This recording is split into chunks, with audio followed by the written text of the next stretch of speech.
कहानी शुरू होती है एक अनजान आइलैंड से, जहां प्लेन क्रैश के बाद कुछ लोग फंसे हुए हैं। शुरुआत में सबको लगता है कि शायद जल्दी ही रेस्क्यू आ जाएगा, लेकिन वक्त बीतने के साथ एक बात साफ होने लगती है कि कोई उन्हें लेने नहीं आ रहा। चारों तरफ समुद्र है, बीच में घना जंगल है और दूर तक कोई रास्ता नजर नहीं आता। कुछ लोग घायलों को संभाल रहे हैं, कुछ खाने और पानी का इंतजाम करने में लगे हैं, लेकिन असली परेशानी ये है कि उन्हें ये भी नहीं पता कि वो कहाँ हैं और यहाँ से निकलेंगे कैसे। और धीरे धीरे ये एहसास सबके अंदर बैठने लगता है कि अगर उन्होंने खुद कुछ नहीं किया तो ये आइलैंड उन्हें यहीं रोक कर रखेगा। जब जैक की आंख खुलती है तो उसे महसूस होता है कि वो किसी अनजान जगह पर पड़ा है। चारों तरफ घना बांस का जंगल है और कुछ पल तक उसका दिमाग बिल्कुल काम नहीं करता, जैसे सब कुछ ब्लैंक हो गया हो। तभी एक कुत्ता उसके चेहरे के पास से निकलता है। उसी छोटी सी हरकत से जैक धीरे धीरे होश में आने लगता है। वो उठने की कोशिश करता है और पास के बांस को पकड़कर खड़ा हो जाता है, लेकिन शरीर में तेज दर्द उठ रहा था। तभी उसे अपनी जेब में रखी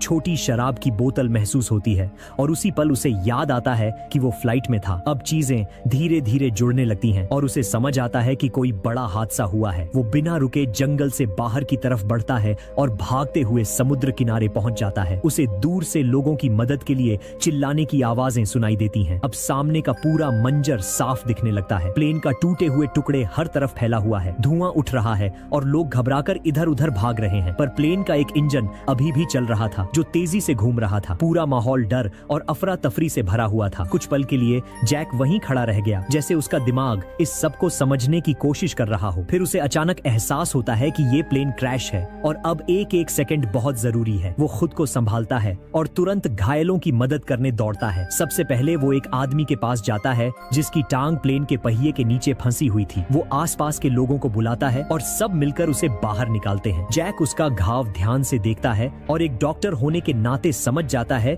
कि अभी हालत कंट्रोल में है और जान को तुरंत खतरा नहीं है। वो अपनी टाई निकालकर उसकी जांघ पर कसकर बांध देता है ताकि खून बहना रुक जाए। तभी दूर से एक महिला की दर्द भरी आवाज आती है। जैक तुरंत उसकी तरफ बढ़ता है। इसका नाम क्लेयर है। वो 8 महीने की प्रेग्नेंट थी और उसे लेबर पेन शुरू हो चुका था, मतलब बच्चा किसी भी वक्त हो सकता था। हालात पहले ही बिगड़े हुए थे और उसी बीच थोड़ी दूरी पर बून नाम का लड़का रोज को सीपीआर देकर बचाने की कोशिश कर रहा था। हर तरफ अफरा तफरी थी और लोग अपनी जान बचाने के लिए संघर्ष कर रहे थे। तभी अचानक एक और खतरनाक हादसा होता है। एक आदमी प्लेन के इंजन के तेज खिंचाव में फंस जाता है और देखते ही देखते वो उसके अंदर खिंच जाता है। अगले ही पल इंजन जोरदार धमाके के साथ फट जाता है और पूरा माहौल फिर से दहशत में डूब जाता है। जैक तुरंत एक मोटे आदमी ह्यूगो को रोकता है और उसे साफ साफ कहता है कि क्लेयर का ध्यान रखे। हालत पहले ही बिगड़ी हुई थी, इसलिए जैक कोई रिस्क नहीं लेना चाहता था। इतना बोलते ही वो बिना रुके रोज की तरफ बढ़ गया और उसकी जान बचाने में लग गया। पास पहुंचते ही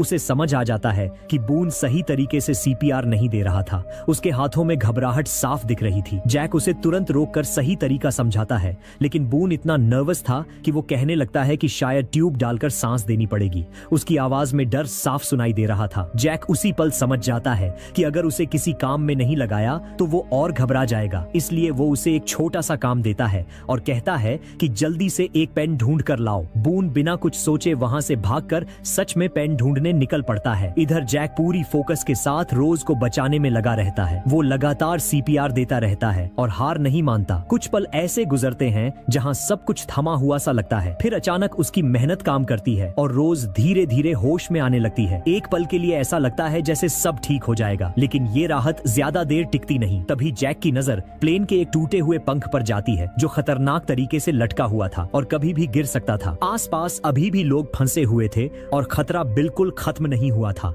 जैक तुरंत नोटिस करता है कि 2 लोग उसी गिरने वाले पंख के नीचे खड़े हैं। उसे समझ आ जाता है कि अगर अभी नहीं हटे तो बचना मुश्किल है। वो बिना एक सेकंड गंवाए उनकी तरफ दौड़ता है और पूरी ताकत से चिल्लाता है कि वहां से तुरंत हट जाओ। उसकी आवाज में इतनी अर्जेंसी थी कि दोनों लोग घबरा कर दौड़ पड़ते हैं। जैसे ही वो तीनों उस जगह से दूर होते हैं, अगले ही पल वो भारी पंख जोर से टूटकर नीचे गिरता है और सीधे इंजन से टकरा जाता है। टकराते ही एक जोरदार धमाका होता है और आग की लपटें तेजी से चारों तरफ फैल जाती हैं। पूरा माहौल एक बार फिर डर से भर जाता है। जैक कुछ पल के लिए खुद को संभालता है, लेकिन रुकता नहीं। वो ह्यूगो की तरफ देखकर फिर से उसे याद दिलाता है कि क्लेयर का ध्यान रखे। इसके बाद वो वापस घायलों की मदद करने में लग जाता है। वो लगातार एक से दूसरे इंसान की तरफ भाग रहा था। जो भी उसके बस में था वो कर रहा था। जितनों की जान बचा सकता था उतनों को बचाने जाने की कोशिश कर चुका था। अब जाकर पहली बार उसे महसूस होता है कि उसका खुद का शरीर भी जवाब दे रहा है। दर्द अब साफ महसूस होने लगता है और उसे एहसास होता है कि वो खुद भी बुरी तरह घायल है। तभी बून वापस उसके पास आता है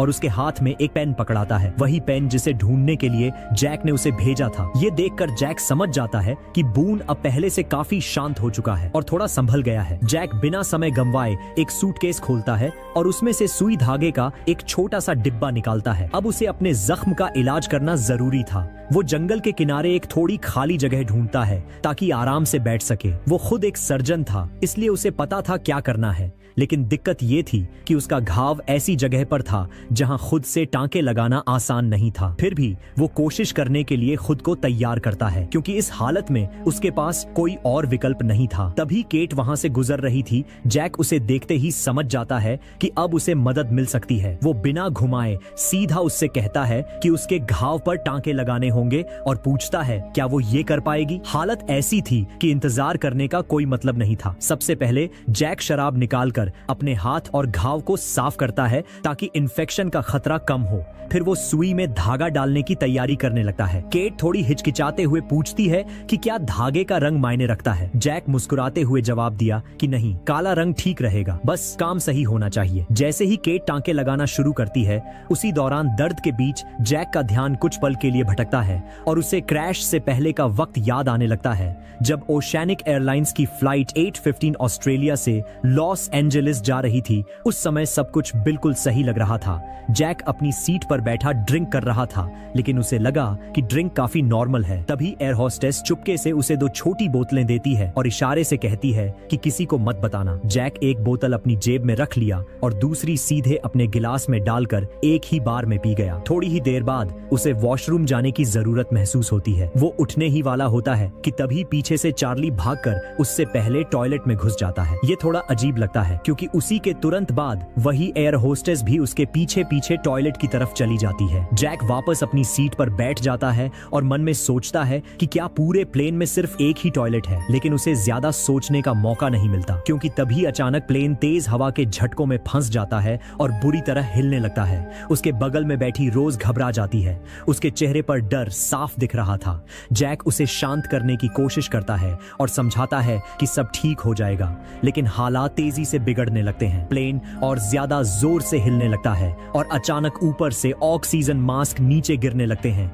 जैक जैसे ही मास्क पहनता है, उसकी आंखों के सामने काला छा जाता है और फिर वो बेहोश हो जाता है। अब कहानी वापस आइलैंड पर आती है, जहां केट उसके घाव पर टांके लगा रही होती है। दर्द काफी ज्यादा था, लेकिन जैक खुद को संभालने की कोशिश करता है। जबकि कैट एक लड़की है दोस्तों, ऐसे हालात में उसका घबराना तो बनता ही है। इसलिए जैक उसे अपनी पहली सर्जरी की कहानी सुनाने लगता है ताकि उसका घबराहट कम हो जाए। वो बताता है कि पहली बार सर्जरी करते वक्त वो खुद बहुत डर गया था, हाथ तक कांप रहे थे। तब उसके पिता ने उसे एक आसान तरीका सिखाया था। उन्होंने कहा था कि बस 1 से 5 तक गिनो, फिर दिमाग को शांत करो और जो करना है उस पर फोकस करो। जैक वही तरीका इस वक्त भी अपने अंदर दोहरा रहा था ताकि डर उस पर हावी न हो और वो कंट्रोल में रह सके। उधर समुद्र किनारे पहले जितनी अफरा तफरी थी वो कम हो चुका था। उसी बीच सईद नाम का आदमी आगे आकर एक बड़ा सा बॉनफायर जला दिया ताकि अगर दूर से कोई रेस्क्यू टीम गुजरे तो उन्हें ये जगह साफ दिख जाए। वो इस काम में चार्ली को भी बुला लेता है ताकि आग लगातार जलती रहे। लेकिन वक्त बीता जाता है और देखते ही देखते रात हो जाती है, लेकिन अभी तक कहीं से कोई मदद नहीं आती। यही बात सईद को अंदर ही अंदर खाई जा रही थी। तभी चार्ली उसके पास बैठकर अपनी बकवास बातों से उसका दिमाग और खराब कर रहा होता है। दूसरी तरफ बून अपनी बहन शैनन के लिए चॉकलेट लेकर आता है। प्लेन क्रैश हुए काफी वक्त हो चुका था, रात गहराने लगी थी और ऐसे में भूख लगना तो बनता ही है, लेकिन शैनन चॉकलेट लेने के बजाय उल्टा बून को ही ताने देने लगती है। बून कुछ नहीं कहता और चुपचाप वही चॉकलेट खुद खा जाता है। इधर ह्यूगो खाने का इंतजाम कर रहा होता है और जब वो क्लेयर तक पहुंचता है तो उसे 2 हिस्से देता है, क्योंकि उसे पता है कि वो अकेली नहीं है और उसे ज्यादा जरूरत होगी। पास ही माइकल और उसका बेटा वॉल्ट आग के पास बैठे होते हैं, लेकिन दोनों के बीच एक अजीब सा चुप्पी है। है, जैसे बात करने के लिए शब्द ही नहीं आ रहे। वहाँ एक कोरियन कपल भी मौजूद है, पति का नाम जिनसू और पत्नी सन। जिनसू बार बार अपनी पत्नी को अपने पास ही रहने के लिए कहता है, जैसे वो उसे कहीं जाने नहीं देना चाहता। सन उसकी बात मान तो लेती है, लेकिन उसके चेहरे पर डर साफ दिख रहा था। तभी जैक कैंप में वापस आता है और उसकी नजर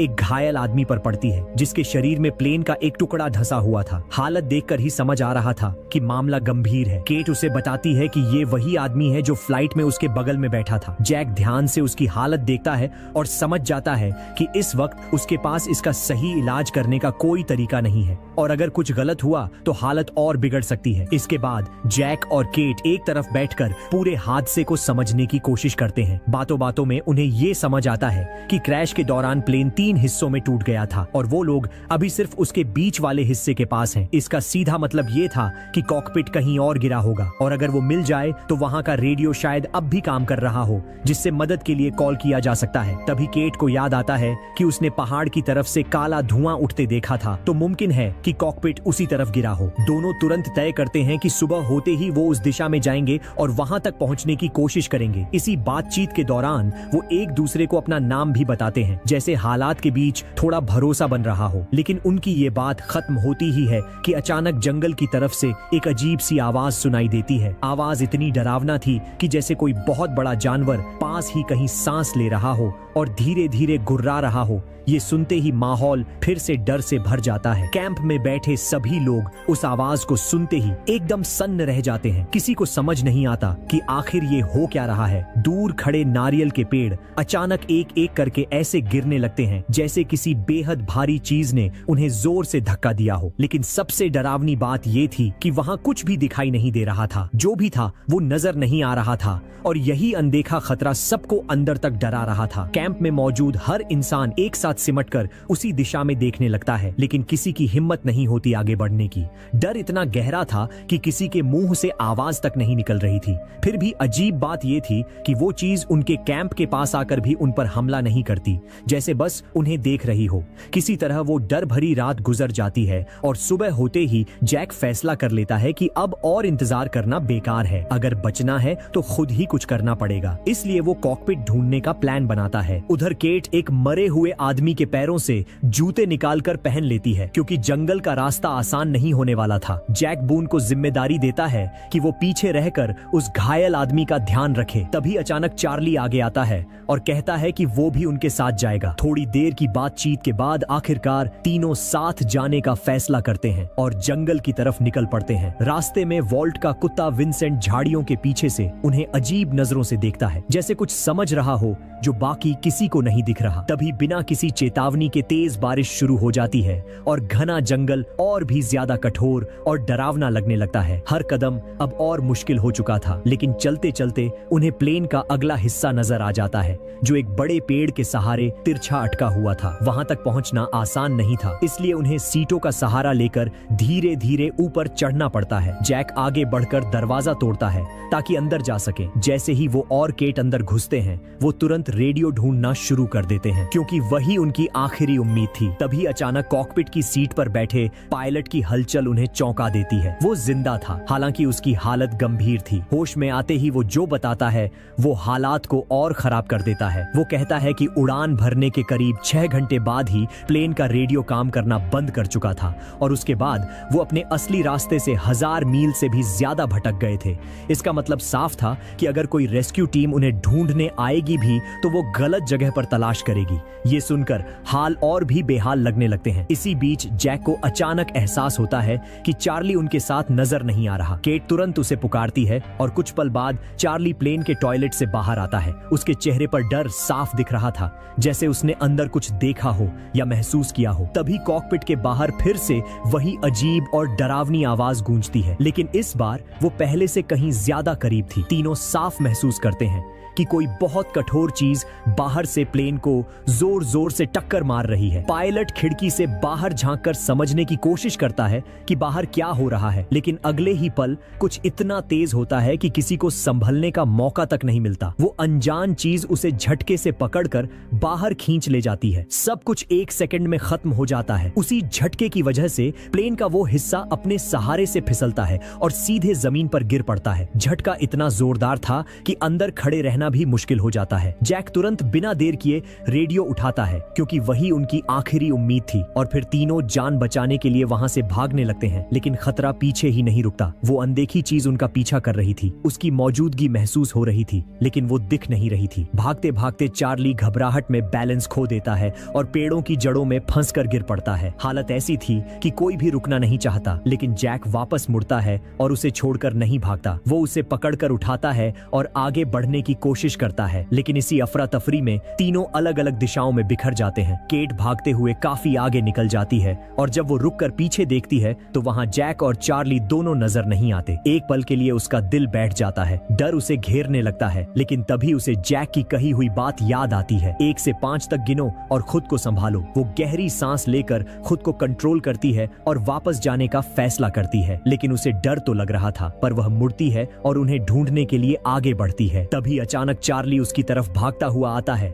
उसका चेहरा घबराहट से भरा हुआ था। वो बताता है कि जैक उसे बचाने के लिए वापस लौटा था, लेकिन फिर दोनों अलग हो गए और अब उसे नहीं पता कि जैक कहाँ है। अब बारिश रुक चुकी थी, लेकिन जंगल का माहौल और भी ज्यादा डरावना और खौफनाक लग रहा था। केट फैसला करती है कि वो वापस जाएगी और जैक को ढूंढेगी। चार्ली भी उसके साथ चलने को तैयार हो जाता है। दोनों फिर से उसी तरफ बढ़ते हैं। थोड़ी ही दूर चलने के बाद उन्हें कीचड़ में सना हुआ एक बैज मिलता है। वो उसे उठाते हैं और जैसे ही ऊपर नजर उठाते हैं उनका दिल दहल जाता है। तभी अचानक पास की झाड़ियों में हलचल होती है और जैक बाहर निकल कर आता है। वो जिंदा था और सही सलामत था। उसे देखकर केट के चेहरे पर साफ राहत नजर आती है, लेकिन उनकी नजर फिर से उस पेड़ की तरफ चली जाती है जहां पायलट की लाश इतनी ऊंचाई पर फंसी हुई थी। ये देखकर अब एक बात साफ हो चुकी थी कि जो भी चीज इस जंगल में है वो दिखाई नहीं देती, लेकिन उसकी ताकत इंसान से कहीं ज्यादा है। वो पलक झपकते ही किसी को भी उठा सकती है और यही बात उसे सबसे खतरनाक बनाती है। तीनों किसी तरह अपनी जान बचाकर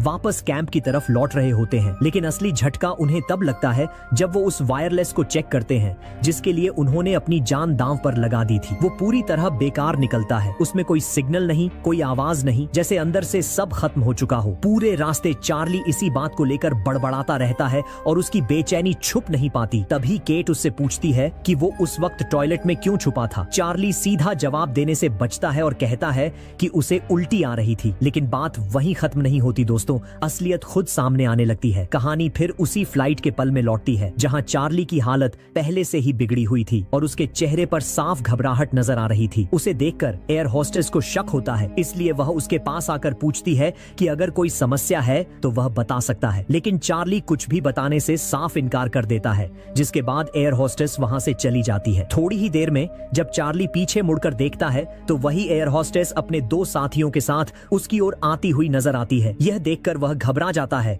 और बिना कुछ सोचे सीधे टॉयलेट की तरफ भागने लगता है। इसी भागदौड़ में उसकी टक्कर जैक से हो जाती है। वह जल्दी से टॉयलेट के अंदर घुसकर दरवाजा बंद कर देता है और घबराहट में अपने जूते के अंदर छुपाए गए ड्रग्स निकालकर थोड़ी मात्रा ले लेता है। कुछ ही सेकंड में उसके चेहरे पर हल्का सा सुकून नजर आने लगता है, लेकिन बाहर एयर होस्टेस और क्रू मेंबर्स लगातार दरवाजा खटखटा रहे होते हैं, बार बार उसे बाहर आने के लिए कह रहे होते हैं। चार्ली जल्दबाजी में बाकी बचे ड्रग्स को फ्लश करने ही वाला होता है कि तभी अचानक प्लेन जोर जोर से हिलने लगता है। तेज टर्बुलेंस सब कुछ पल भर में बिगाड़ देता है और हालात ऐसे हो जाते हैं कि उसे सब कुछ वहीं छोड़कर बाहर भागना पड़ता है। वह अपनी सीट पर वापस आकर जल्दी से सीट बेल्ट बांध लेता है। अब साफ समझ आता है कि बाद में वह कॉकपिट तक पहुंचने के लिए इतना बेचैन क्यों था। वापस टापू पर माइकल अपने बेटे वॉल्ट को ढूंढ रहा होता है। उसके चेहरे पर घबराहट साफ दिख रही थी। वो हर तरफ नजर दौड़ाता हुआ आगे बढ़ता है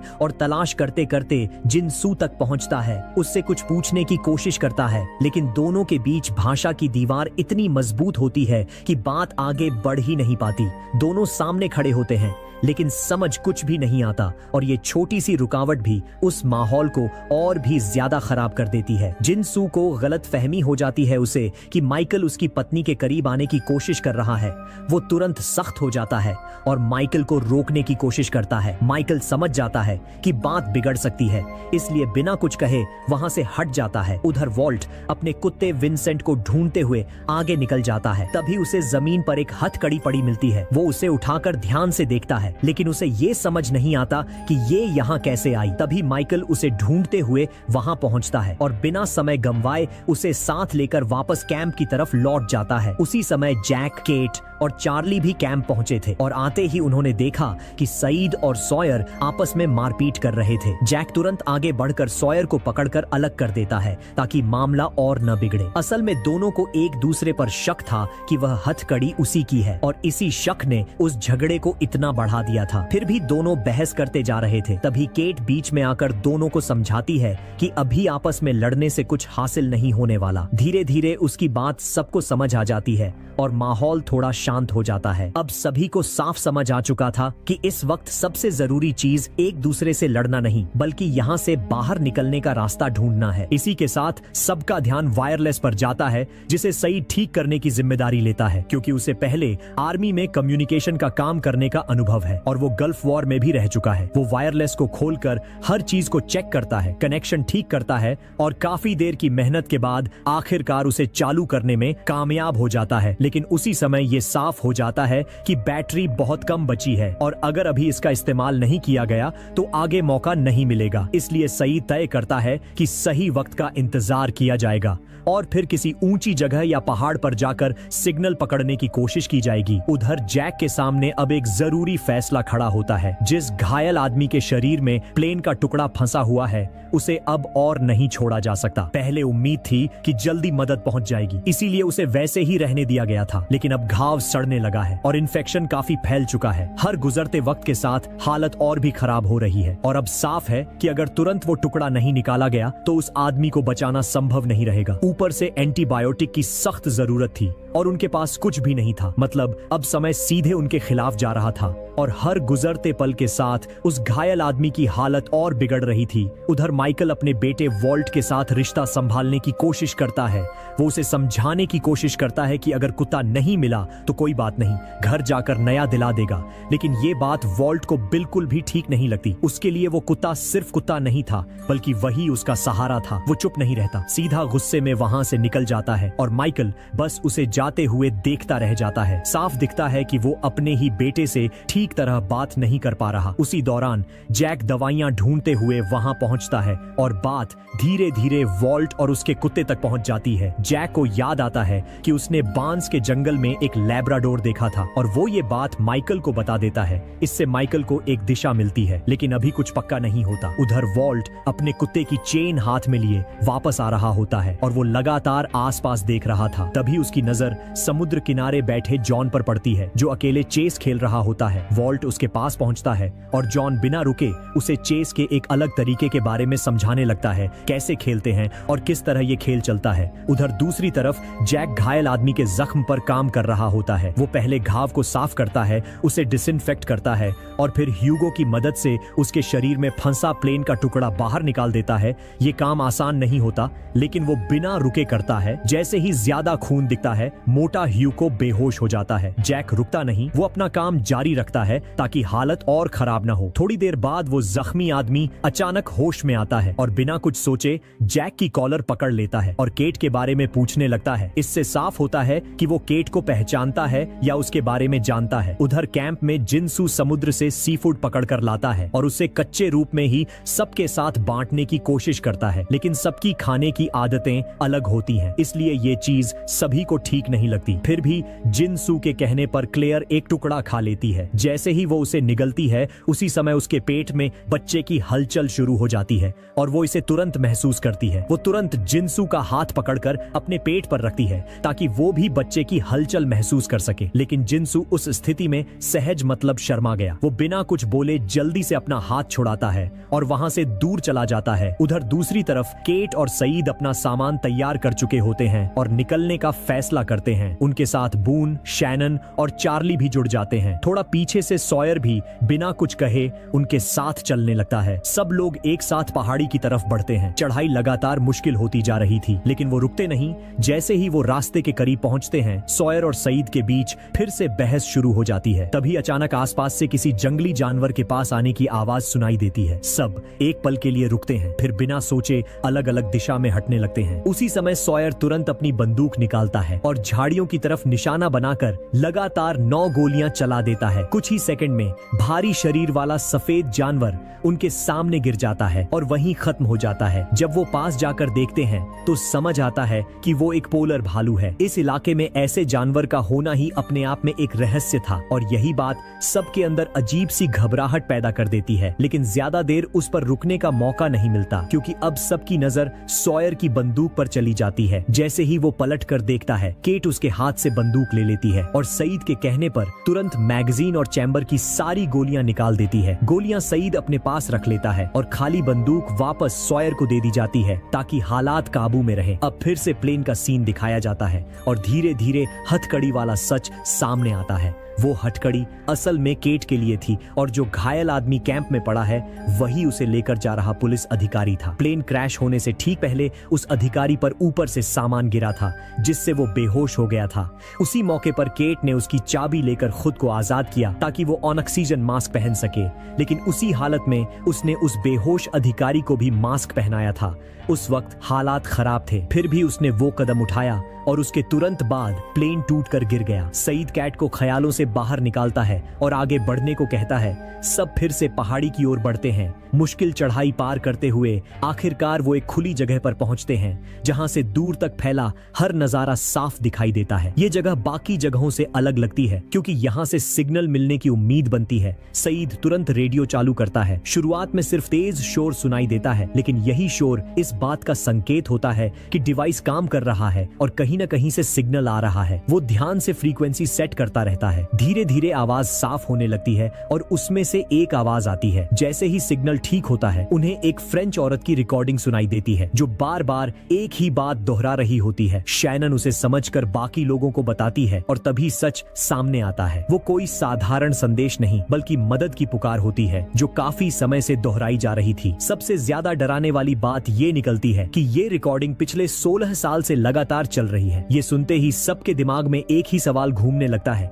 कि अगर वो औरत अब भी जिंदा है तो इतने सालों से यहाँ अकेली कैसे बची हुई है, और अगर वो जिंदा नहीं है तो ये सिग्नल अब तक चल कैसे रहा है। जवाब किसी के पास नहीं होता। बस एक ही चीज धीरे धीरे साफ होने लगती है कि ये आइलैंड साधारण नहीं है और वो लोग जिस जगह पर फंसे हैं उसके बारे में उन्हें कुछ भी ठीक से पता नहीं है। अभी कहानी यहीं खत्म नहीं होती, आगे जो होने वाला है वो और भी अजीब है। फिलहाल के लिए इतना ही। आगे की कहानी जानने के लिए चैनल से जुड़े रहना। इसका अगला हिस्सा भी जल्द आएगा।